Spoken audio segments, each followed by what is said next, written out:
to the box of textures.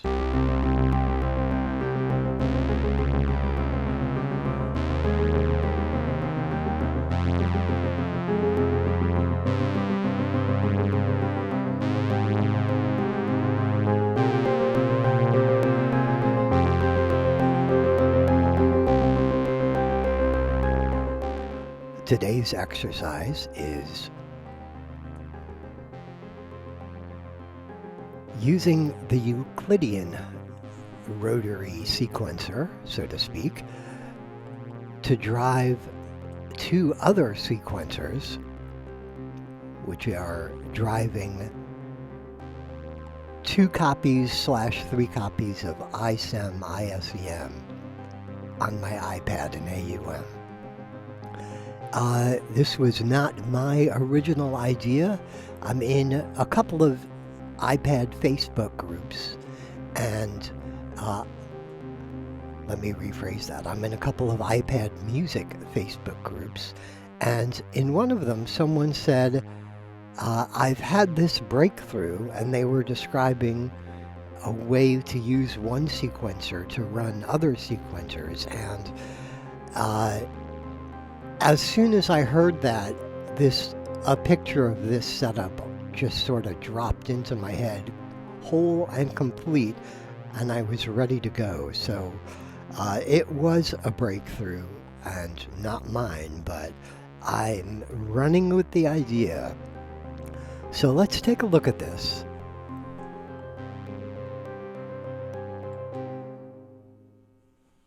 So this is AUM, and I have 3 iSEMs. We can ignore those for now, or for this whole video really, because it doesn't matter. You could use any instruments that you want. This is Euclidean, and it has 3 rings. Well, it has 4. I'm only using 3 for this demo. The red ring is triggering sequencer 1. The orange ring is triggering sequencer 2, and the green ring is playing notes that are actually internal to Euclidean.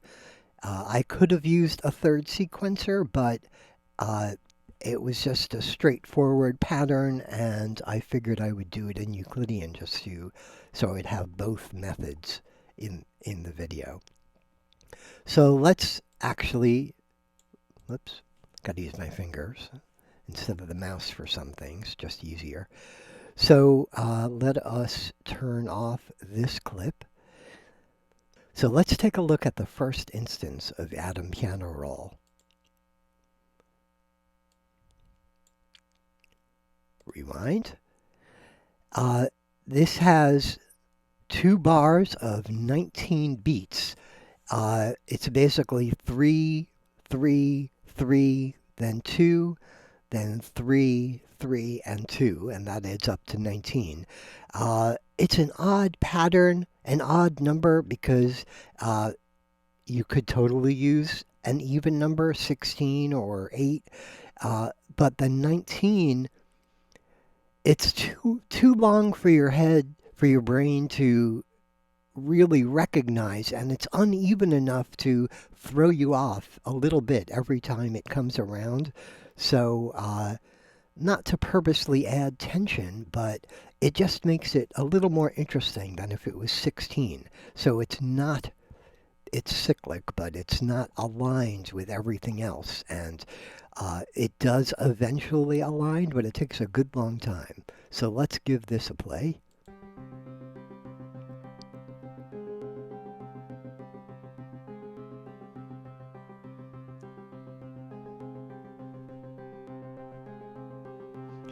And it repeats, and that is the sequence.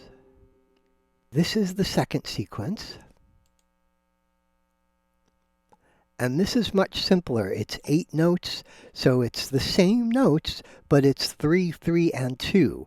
So it is an even number. It does repeat evenly, and that is in contrast to the other one. So the 2 will not phase back and forth, but they're uneven on purpose. So let's play this one. Rewind.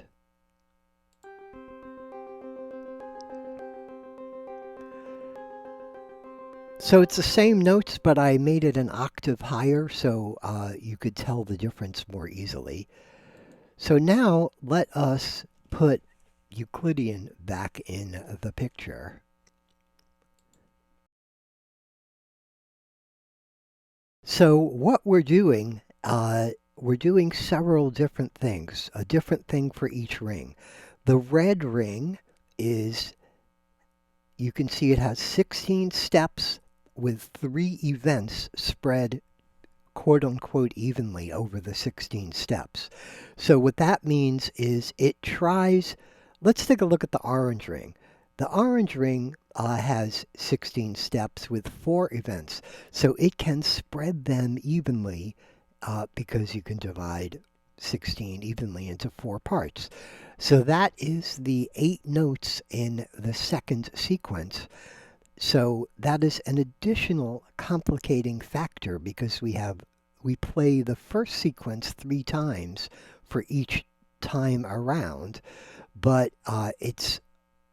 this one is not in the same position as this one, so they do come in at slightly different times. So I'm going to turn off B and C, so we are only going to hear the first sequence. So also note that Euclidean is playing C4 in channel 1. So every time it hits an active node, it will play a C4.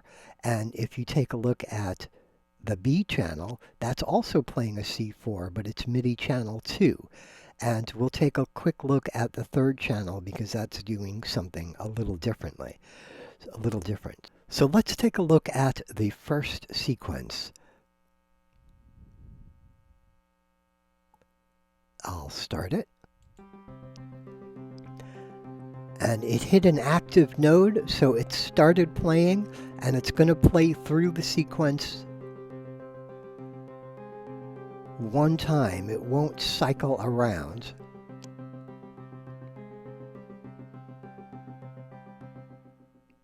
And now it stops and it's not playing until it hits the next node. And it'll keep doing that. It'll play through. Let's take a quick look at the Midi setup. This is the key right here. I have set on channel 1 note C4 to launch this clip, and that is the breakthrough that was in that Facebook post. And notice that cycle is not selected. That means it will just play and then it will stop when it's done. So that's what we're doing with this sequence. So let's turn off A and we'll activate B now. Let's slide it in place. There we go. So let's take a look at this one. It's slightly different.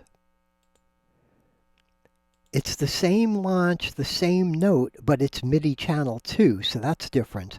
Also, we're cycling. So what that means is when we start the sequence, it will just keep playing until it's told to stop. So instead of launching and playing through and then ending, it will launch and keep playing until it hits the next node, and that's when it stops. So with this sequence, we're turning it on and off. So it's a different method, and you can use it for different purposes. Whoops, hang on. There we go. Turn it on, that always helps. So this one is playing those 8 notes, repeatedly cycling through until it hits the next node, when it will turn itself off,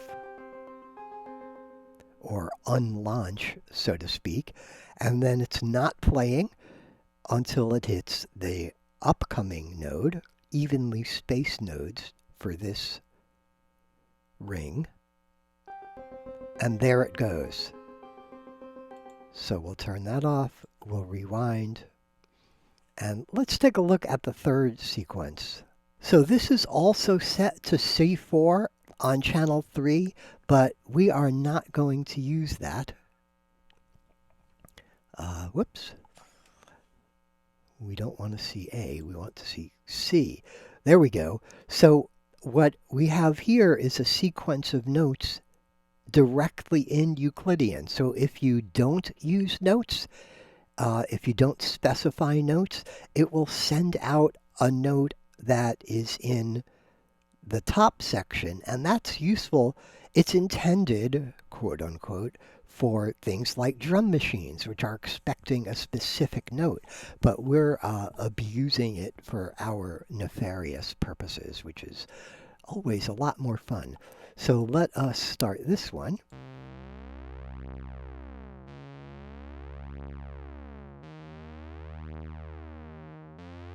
So it's just playing this bass line. It's 8 whole notes in a sense.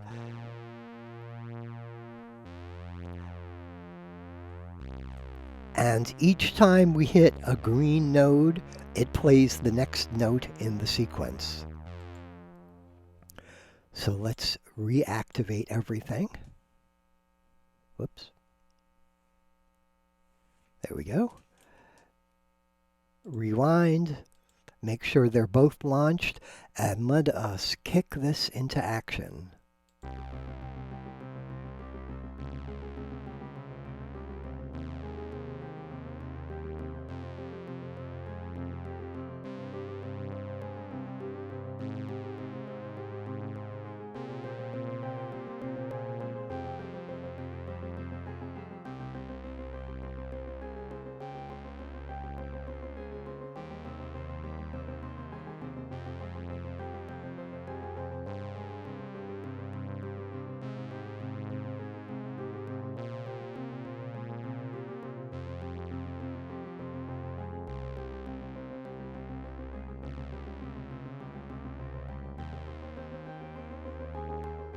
So this is what we have.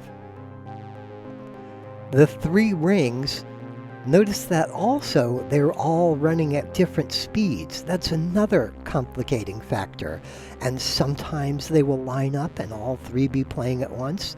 Sometimes they won't line up and we'll have one or the other. Right now, there we go. They're all off until the orange one hit a node and turned itself back on.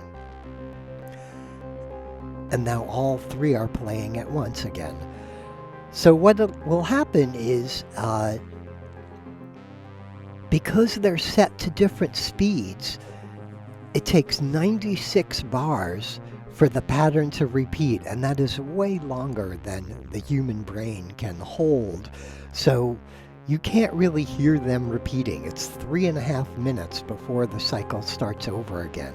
But you get this in and out interaction between the 2 pieces that are going on or off, combined with the bass line that's constant. So this is how I've recently hit me how you could use one sequencer to start other sequencers or trigger other events and not just to play notes.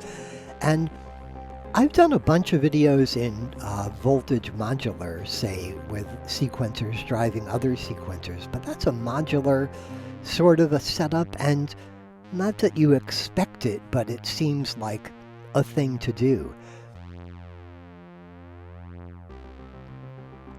But here on an iPad, totally self-contained,